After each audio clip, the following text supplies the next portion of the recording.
This episode opens not with spectacle, but with stillness.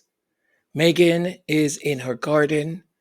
Hummingbirds buzz around the feeders and the trees, darting like jeweled acrobats in the late afternoon sun. She tells us it's happy hour for them, a daily ritual in miniature. Already, we're reminded that rituals is everything.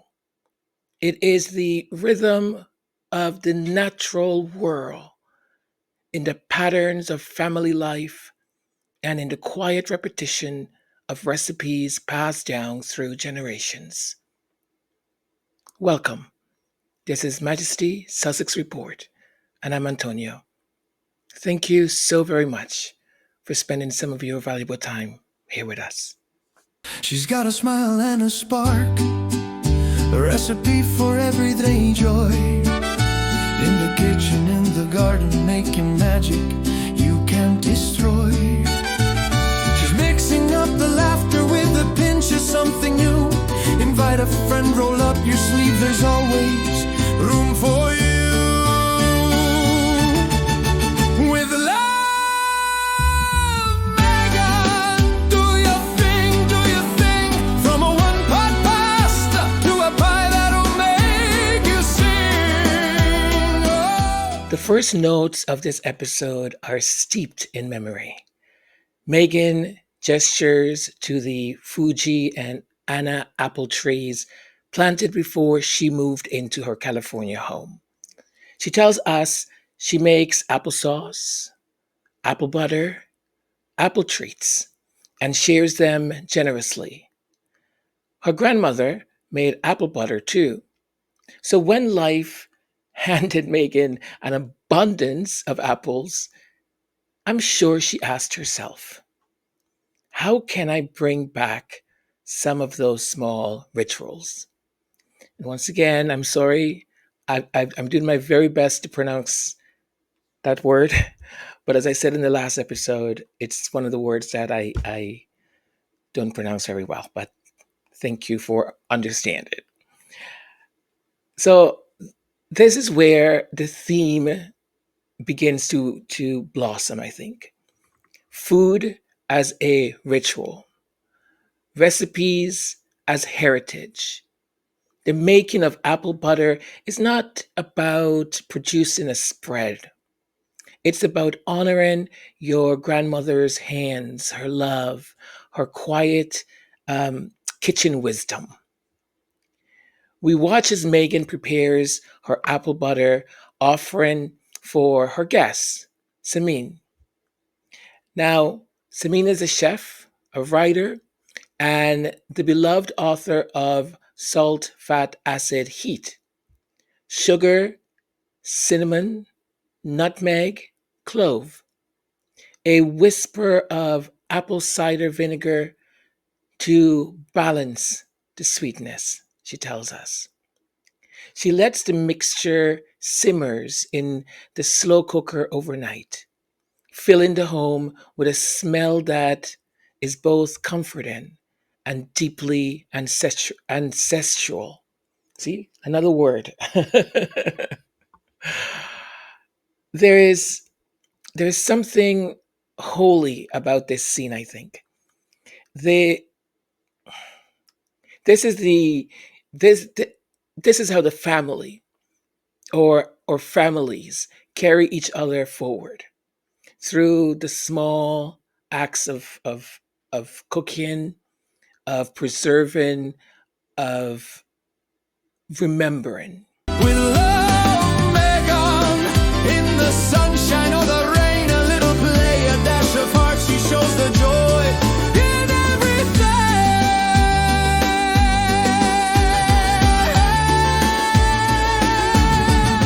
When Samin arrives, the energy shifts into joy and laughter. Megan, barefoot and glowing in that fantastic summer dress, welcomes her with that quintessential Megan, or I should say the Sussexes, warmth. There is immediate kinship Two women of culture and creativity meeting not on a stage but at a kitchen counter. Megan presents her grandmother's apple butter layered on ricotta toast, topped with thin slice of apple, thyme, almonds, and a drizzle of olive oil. It is simple, elegant, deeply personal. Samin responds not with politeness, but with delight. She recognizes the ritual embedded in it, the layering of fresh apple and apple butter, the honoring of family through food.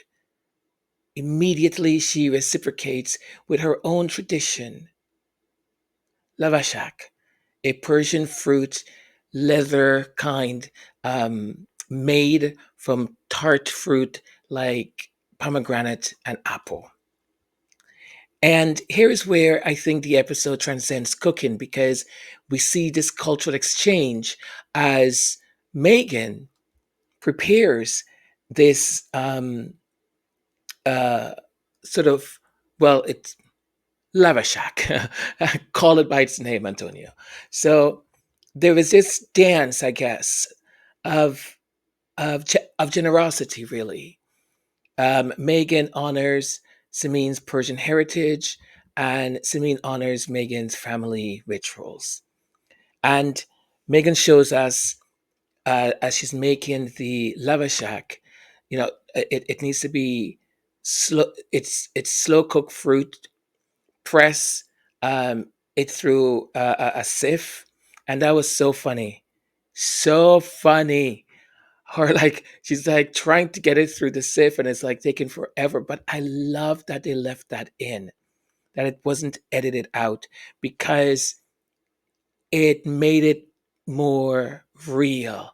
Like this stuff happens, right? So and then so once you get it through the sieve, spread it thin and wait patiently as it transforms. Um, I mean, the waiting, one can say also is sort of like a ritual, right? The patience, the trust, the shared anticipation. When they taste the finished lavashak, tart and vibrant, Samin is transported to her grandmother's in Iran, who used to bring back sour fruit leather in her suitcase. Megan has not just made a snack, she has given Samin the gift of memory. That is the highest form of hospitality. And it's, for me, this recurring theme. There's so many recurrent themes, right? One of them being to sort of slow down, to appreciate the things that we have, and to elevate it, to take the time, whether it's a second or two, to actually plate your food if you order takeout, and clean the edges, make it look pretty or nice, and treat yourself with that sort of dignity because you deserve it. And the other theme, or one of the others, is this sort of conscious effort to think about your guests, think about who is coming to visit you, or perhaps where you are going, and curating item or something that will speak to them in regards to culture, in regards to who they are, in regards to their heritage and background. So beautiful, so thoughtful. Order candles on the sill, telling stories round the table, learning, laughing, loving still. DIY and doodle, bake a cake or plant a tree. She'll show you every little trick to live more joyfully. But rituals are not only edible, Meghan takes Samin to her crafting room, which is everyone's dream crafting room if you like doing crafting. Her dream room, she calls it. And this is where they explore the lost art of bookbinding. Here we see another layer of ritual, making something by hand, slowly, with care. As Megan explains, gluing, folding, and sort of stitching, the the conversation turns to memory, that the memory of writing and the tactile joy of stationery. I I must admit I'm one of those people. I love me a stationery. I we have about 6 blocks maybe. There's a wonderful store, and when I used to buy more stationery and stuff when I was doing more, you know, um, when I was teaching or when I had things to do creatively or anything like that, I used to go quite often to that store and just I would just be there for like 45 minutes just walking around. I'm thinking, oh my gosh, I love station and I've discovered these things. And I'm like, this is so cute. But I mean, for the people who love stationery and all of that, you'll get what I'm saying. For those of you who don't, you're like, what is he talking about? But there is such a joy for people like myself who just absolutely love stationery and trying to do things with your hands and to make something. Samin herself, an author, lights up at the at the process of making these of binding this book, right?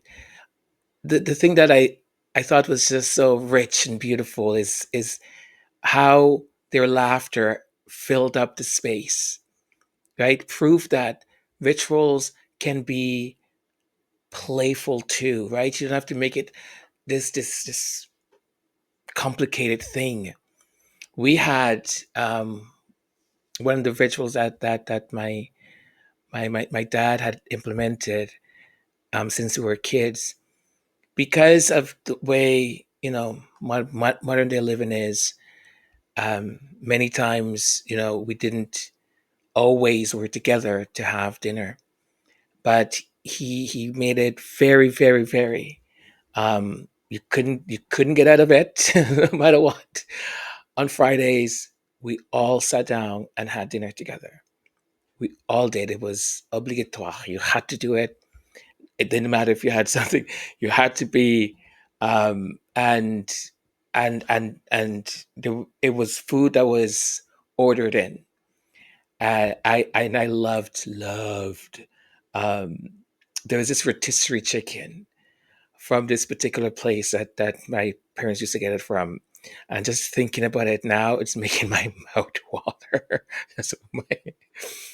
It was so good. So good. Anyways, but that was one of the things that I really, really enjoyed. Um, I think what we are witnessing is not in this episode so much a cooking show, right? Um, but more so the um, something deeper, I think. And it is a show about rituals and taking care of them, and whether it is about food or craft or friendship. I think it's really really important. One of my friends who I had lunch with this weekend, she was telling we were talking about stuff, and the holidays are gonna time is flying by so quickly, and the holidays are going to be upon us very soon. And she said, what's funny? She has a little boy, and she said he always plays like he's so cool, like whether it's Thanksgiving or Christmas or any sort of these any celebratory holidays or whatever. And She goes, but he cares about these things. He cares about culture, and he's mixed race also. So he cares about learning about his dad's side of the family and his mom's side of the family and all of that. But he is very well, let me put it this way. When you think kids don't register things or don't notice things, they actually do. Because as she was saying, she goes, I do things like celebrate this, do that, and he always seems sort of like nonchalant about the whole thing. And a few months ago, there was something, and she had decided, she goes, look, I'm not gonna do it or anything. So the day started, and I guess he was expecting like this hustle and bustle in the kitchen, and things were going to start happening, and none of that was happening. So he's after a little while, he went to her and he said, why aren't we celebrating XYZ? And she's like, what do you mean? He's like, well, why are we not celebrating it? Like, it's important. We have to be. He's like, we did it last year. Why do you not want to do it this year? Like, he got upset, right? And she was like, she couldn't believe it that he cared about these rituals that they do, even though he may pretend like he doesn't, but they are important to him. Isn't that incredible? Do your thing, from a garden picnic to a cake that's fit for spring. Oh, with love, Meghan. When friends and laughter ring, a little mess, a lot of fun. That's the magic that she brings. Next, Meghan and Samin step into the garden. It is lush, abundant, California at its best. They pick lettuce, herbs, and passion fruit. Ooh, I love me a passion fruit. I used to have them with either a little bit of salt or a little bit of sugar, depending on my mood. Just delicious. Nature's sour candy, as Meghan calls it. She she marvels at the way certain plants grow together for a reason. Nestled alongside its healing leaf, mushrooms with mint, marigold besides lettuce to keep the pest away. Isn't that so wonderful? Like I actually didn't know that occurs in nature, right? That these things, like nature's just yummy, just yummy, and we're such silly, stupid people, destroying the thing that is so. It's our life, right? It's our life. Nature is our life. This this is wisdom. Wisdom as old as time. That in nature, protection and nourishment often live side by side. Meghan, with that characteristic curiosity, connects the lesson back to life itself. That for every sting, there is also healing nearby. Was that some shade somewhere? If only we know where to look. So beautiful. Together they harvest for their meal. This is a ritual again. The gathering, the sort of foraging, the intentional act of stepping outside to collect what the earth offers. When friends and laughter ring, a little mess, a lot of fun. That's the magic that she brings.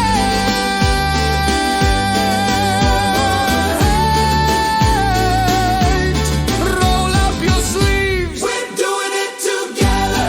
Try something new. Every moment's getting better.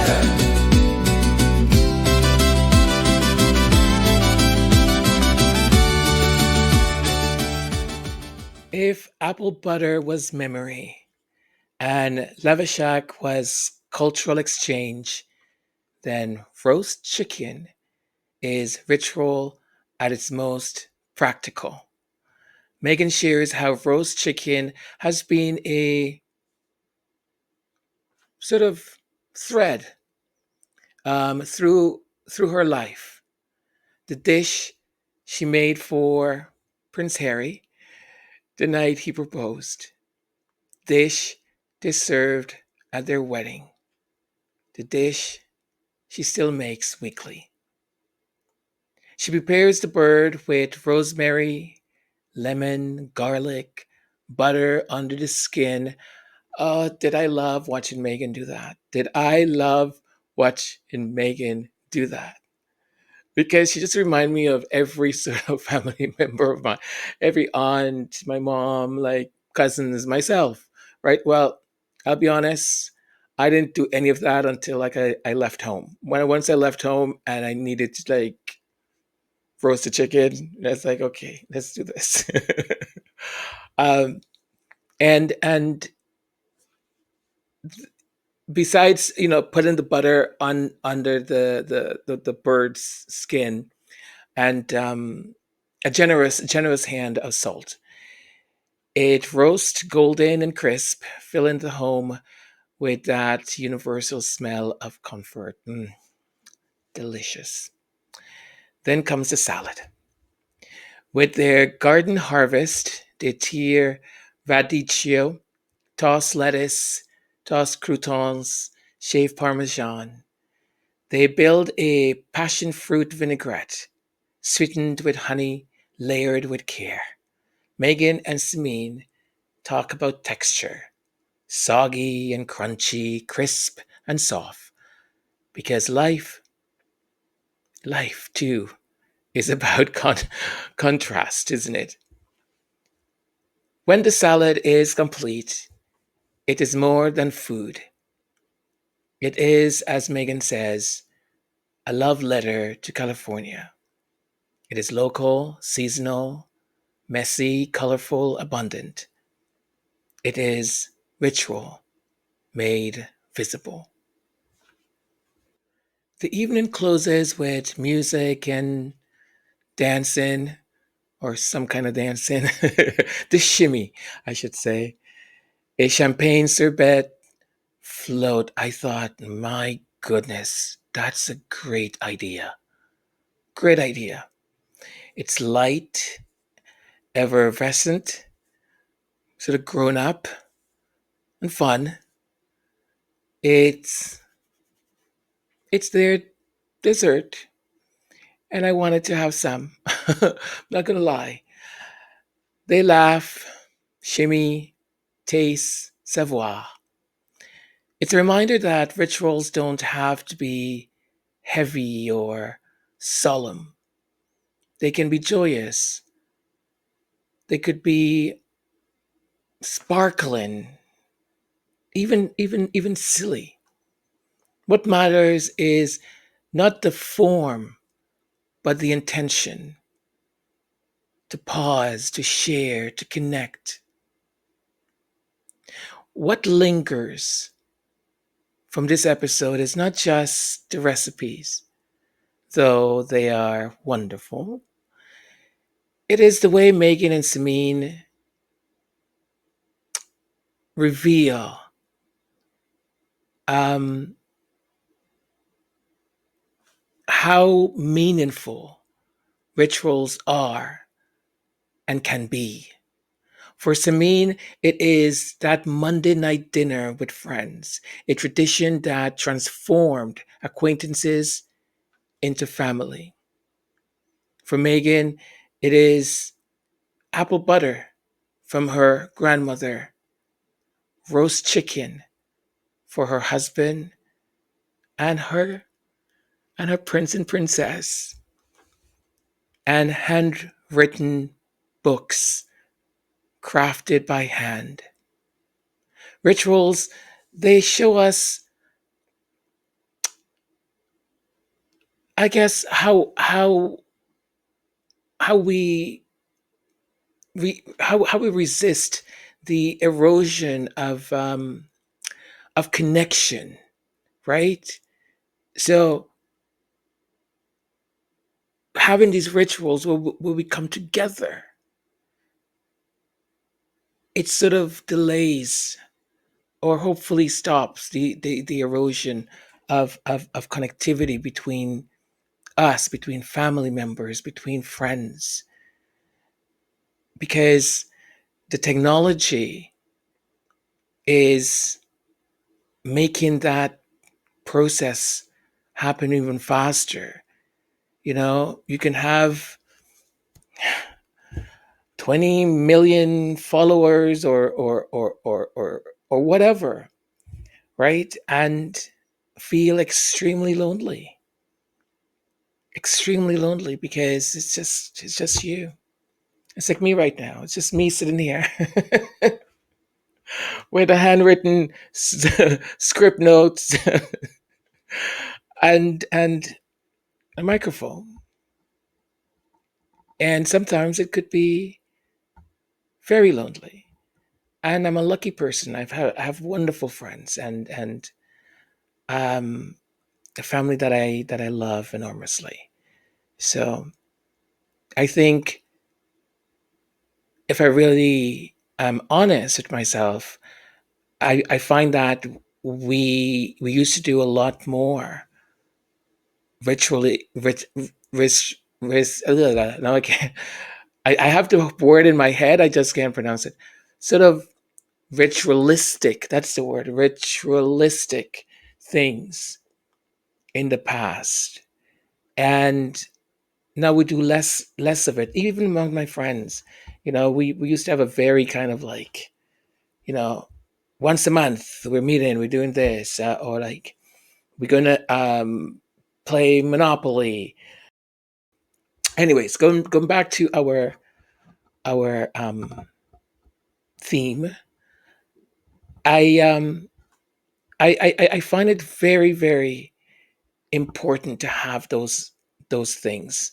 And as I watched the episode, you know, and that theme of rituals, it was just it just kind of hits you because, as I said, you start to notice the erosion of it, and in this world that is so upside down and things are just going madly crazy and cruelty and all of that, you know, wanting and needing the sense of community and knowing that, oh, at the end of the month, you know, I'm going to be hanging out with my friends and we're going to be doing something interesting or special or something like that. It's such a beautiful gift, isn't it? Um, I think they remind us also that love, memory, and as I said, community are built on not on these grand gestures, right? But in sort of in the repeat and the intentional acts of care.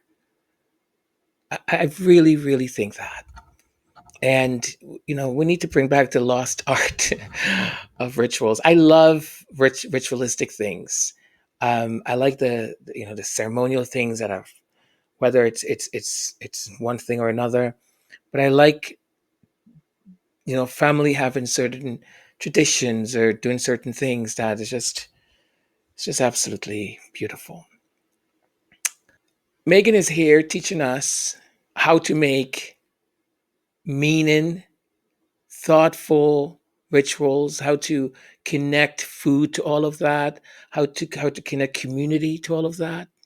But those on Salty Island, the British tabloids and the British media are always, you know, throwing their old tricks because they would rather invent tales of drama with their anonymous sources than acknowledge the humanity, right, of what we've just witnessed. And I don't understand the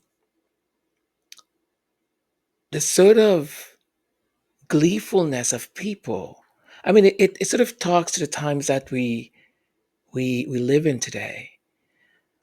Of they say, well, yes, I did like the wine. It was sort of good, and yeah, and I tried it, but I wouldn't have the. Oh, go suck on a pickle, right? And if you don't have a pickle, suck on a lemon. And if you don't have that, suck on a lime. Just go suck on something. Maybe it'll give you a different perspective on. It's just it amazes me. I mean, what's her name? I had a show the other day. I keep forgetting her stupid. Well, keep forgetting her name.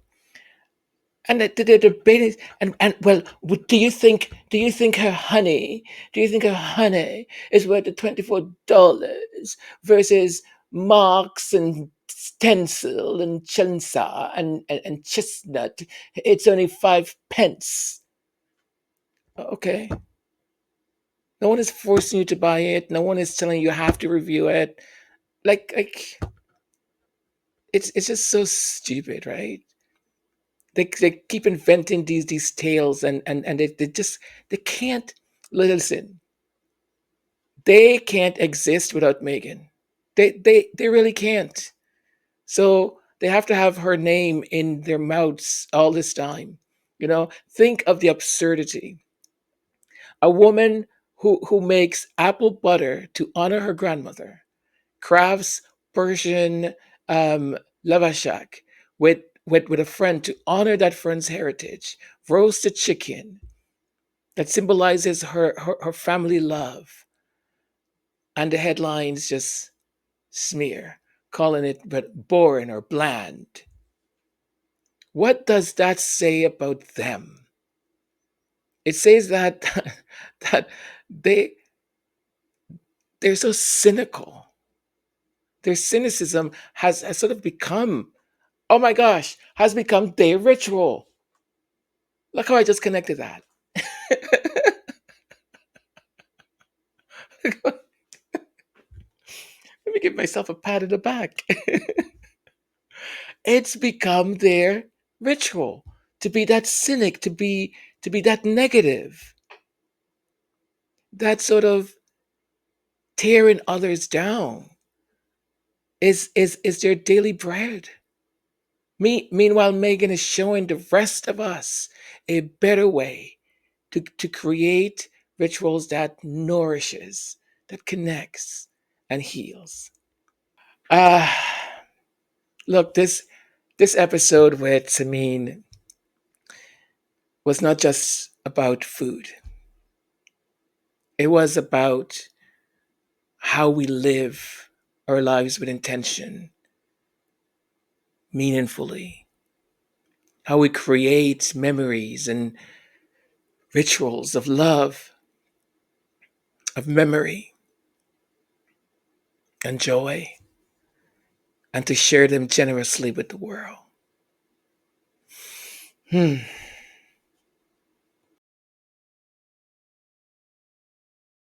Majesty Sussex Report is pleased to invite you on September 27th, the Royal Investiture.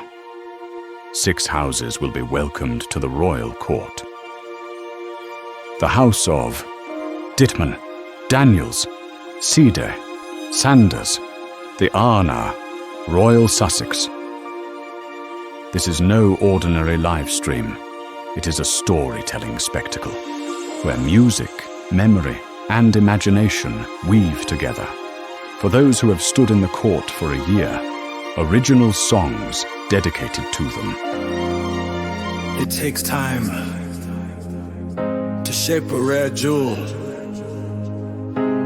but when she arrives, the world knows. Black pearl, she shines. She don't rush, no need to race. Took her time, now she owns her space. Years in the making, steady and wise. A diamond so.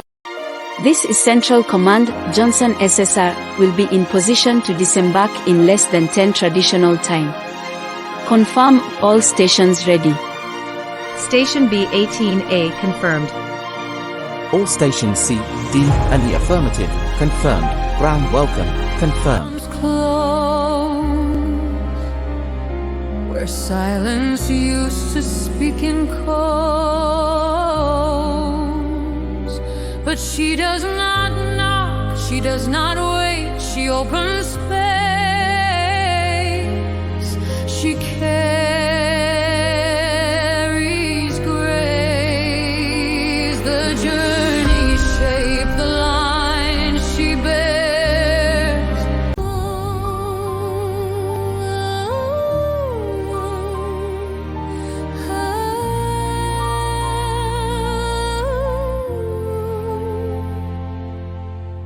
Dusty photo album on the shelf, a younger version of my former self. We hope you will be joining us Saturday, September 27th at 4 p.m. EST.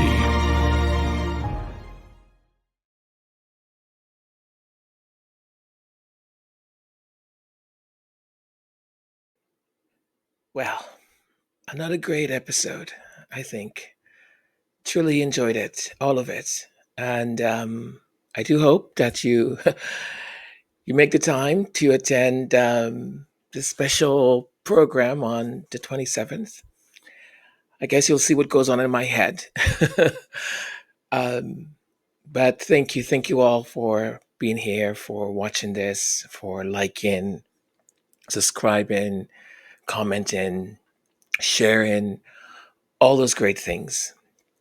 I don't know if this is completely off topic here, but I don't know if it's just me. The last couple of days, I've just felt like I've a little bit weird, like odd. Like there's weirdness or oddness in the air, and I've just sort of felt it really strong. So I've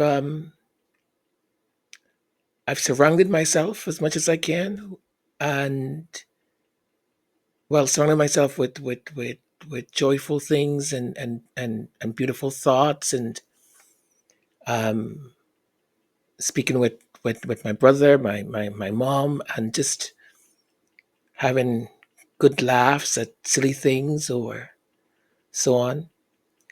Because there's just so much happening in the world, and right in our own neighborhoods or backyards or people we know, it's just weird. It's just this odd, weird energy and atmosphere where people are upset because actually I'm not even going to get into that. Yeah, just odd. Anyways, my point is, I think surround yourself with with with beauty, with things that you find joyful and beautiful, and continue to pray, to sing, to dance, to just let whatever it is that's in the air, that atmosphere, that energy, that we do what we need to do to keep it at bay, you know, not in my home, not in my mind, not in my thoughts.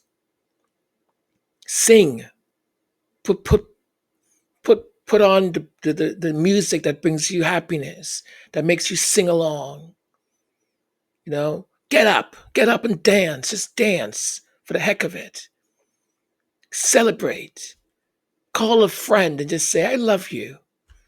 You've been so great to me throughout the years, even though sometimes you're a pain in the you know where. But I love you. You've been wonderful. Do it. Just do it. Because that energy, we need to get rid of it. We need to put into the atmosphere that which is good, that which is joyful, happiness, love, love. Okay. I love you folks. Thank you very, very much for those who continue to support this little channel. For those who are new to the channel, thank you. I guarantee you that I do my very best every time of what I bring to you. And I hope that whatever measurement by which you measure my output, that at least I reach it. And when I don't, hopefully the next time around I do. Thank you so very much. Take care of yourselves and your loved ones. Bye for now. Mwah.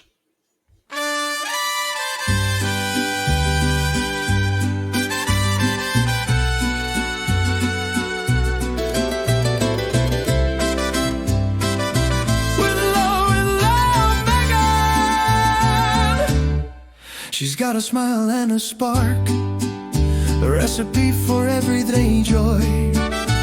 In the kitchen, in the garden, making magic you can't destroy. She's mixing up the laughter with a pinch of something new. Invite a friend, roll up your sleeve, there's always room for you. With love,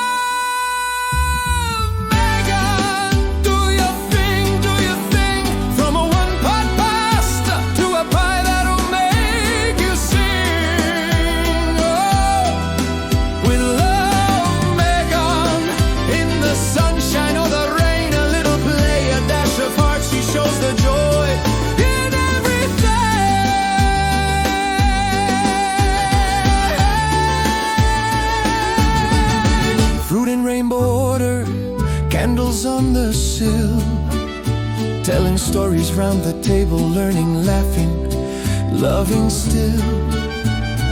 DIY and doodle, bake a cake or plant a tree. She'll show you every little trick